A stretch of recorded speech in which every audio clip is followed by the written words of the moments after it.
अस्सलाम वालेकुम। मैं अमन रिजवी एक नए मुद्दे के साथ, एक नई फ़िक्र, एक नए टेंशन के साथ आपके सामने हाज़िर हूँ। आज मैं बात करने आई हूँ जर्नलिस्ट ज़फ़र की। जर्नलिस्ट ज़फ़र जिन्होंने मेरे मुत्तहिद बहुत सारे इंटरव्यू लिए जो अलग अलग चैनल के लिए लिए गए। एक इंटरव्यू में मैंने देखा कि ज़फ़र कह रहे थे कि उनको उत्तर प्रदेश की पुलिस ने 6 लाख का चालान ठोक दिया है कि 6 लाख की बॉन्ड भरो, ज़मानत दो, तब हम तुम्हें छोड़ेंगे। मामला जब पता चला कि क्या था, कहा जी कि तुम उत्तर प्रदेश की शांति भंग कर रहे हो।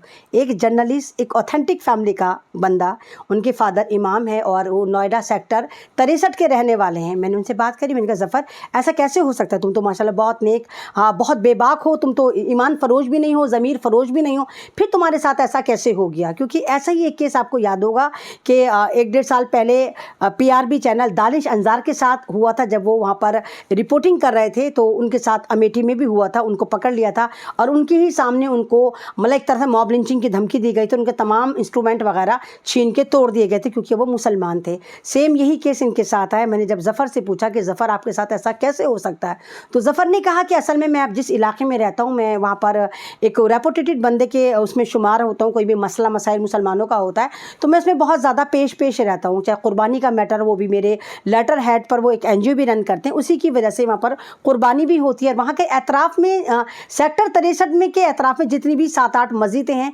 वो भी उनकी जितनी भी प्रॉब्लम्स होती है वो ज़फ़र हैंडल करते हैं। तो यानी कि इतना कम उम्र 26-27 साल का लड़का और इतना ज़िम्मेदार, और उनके फादर भी जो हैं वो इमाम हैं। तो यही वजह है कि आप देखिए कि मुल्लाओं की पेंच टाइट हो रहे हैं, मुसलमानों को परेशान करा जा रहा है, हराम का माल समझ के, अब्बा का माल समझ के वक्फ बोर्ड को इन्होंने सोचा कि हमने कब्जा कर लिया। बहुत सारी ऐसी कंप्लेन आ रही है कि वक्फ बोर्ड के कब्रिस्तानों पे ताला ठोक दिया इन्होंने नारंगी पिल्लुओं ने कि हमारे बाप का हो गया है।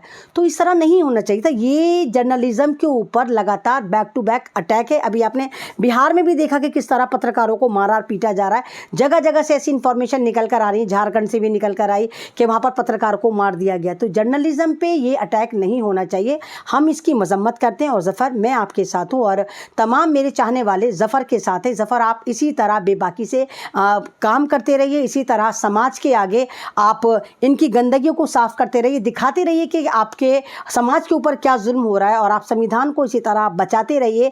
बेशक कोई नहीं, अगर आपके ऊपर 6 लाख का इन्होंने चालान भी करा है और जिसकी ज़मानत आपको देनी है, और आपके ऊपर जो उल्टे सीधे एलिगेशन लगाए हैं, क्योंकि मेन बात है ना कि ये लोग डर गए हैं और मुसलमानों से इतना डर गए हैं कि मुसलमानों को फंसाना चाहते हैं, मुसलमानों के तमाम बड़ी चीज़ों पे हमले भी कर रहे हैं और पढ़े लिखे लोगों को टारगेट कर रहे हैं ताकि मुसलमान डर जाए और मुसलमानों को फिर ये एक तरह का ये कही कि यहाँ पर ये बर्मा बनाना चाहते हैं। जैसे बर्मा में मुसलमानों का कत्लेआम हुआ या गाज़ा फ़िलिस्तीन में मुसलमानों का कत्लेआम हो रहा है, तो वही चीज़ ये भारत में रिपीट करना चाहते हैं। लेकिन ऐसा नहीं होगा क्योंकि मेरा भारत संविधान से चलता है, जुडिशरी से चलता है और हमें उम्मीद है कि इंशाल्लाह वो दिन ज़रूर आएगा। हम देखेंगे वो दिन कि जब यहाँ पर जर्नलिज्म भी आज़ाद होगा, लोग भी आज़ाद होंगे और एक बहुत फ्री वाला माहौल होगा जहाँ पर हम खुलकर सांस ले रहे हैं। और ये जितने भी नफरती चिंटू हैं, ये सारवारकर की नाजायज़ औलादें हैं, ये तमाम गंदे लोग हैं, ये इनका जल्दी से जल्दी ख़ात्मा ज़रूर होगा। शुक्रिया।